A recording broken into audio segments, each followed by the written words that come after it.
Alors que s'ouvre une nouvelle rentrée scolaire et pastorale, nous n'avons pas oublié, malgré la pause estivale, le dernier événement officiel qui a marqué la principauté et notre diocèse. Au cœur du mois de juillet, nous avons eu la joie d'accueillir le cardinal secrétaire d'État Pietro Parolin à l'occasion du 40e anniversaire de la dernière convention entre le Saint-Siège et la principauté. Je me permets de faire mémoire de cette visite pour que nous ne l'oublions pas trop vite et parce que les propos du cardinal ont encore de quoi inspirer ce temps de rentrée. J'espère que cet été 2021 a été pour la majorité d'entre nous reposant et bénéfique.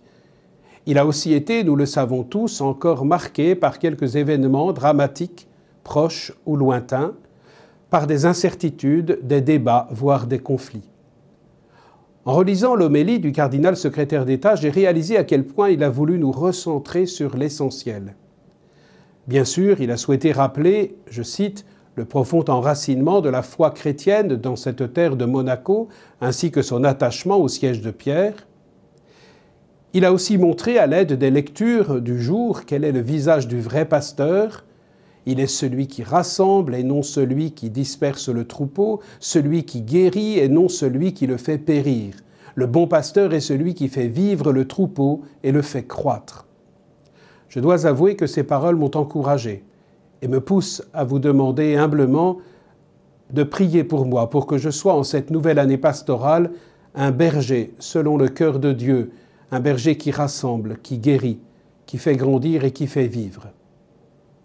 Mais le cardinal Parolin s'est aussi adressé à tous les baptisés en disant « Dans le baptême, chacun, quelle que soit la condition ou l'état de vie dans lequel il se trouve, a déjà été choisi pour être ce terrain fertile dans lequel la semence de la présence de Dieu germe, fructifie et se communique au monde. Chacun de nous est pour cela appelé à rendre témoignage de sa foi et à faire resplendir la lumière du Christ partout où il se trouve, dans sa maison, au travail, dans les villages et dans les villes, souvent obscurcis par la misère de continuels égoïsmes, discordes et conflits. Chers amis, chers frères et sœurs, cette rentrée, pour nous, chrétiens, doit d'abord et avant tout être placée sous le regard du Christ, qui nous permet de replacer toute chose à sa juste place, de conserver, quoi qu'il arrive, ouverture du cœur et charité pour tous. C'est avec cette intention que dans quelques jours je me joindrai aux évêques français des provinces de Marseille, Toulouse et Montpellier pour la reprise des visites ad limina à Rome.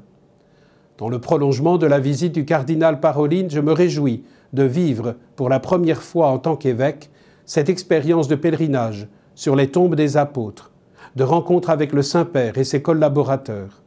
À cette occasion, soyons particulièrement unis dans la prière et demandons les uns pour les autres la grâce de vivre et porter ensemble l'évangile du Christ.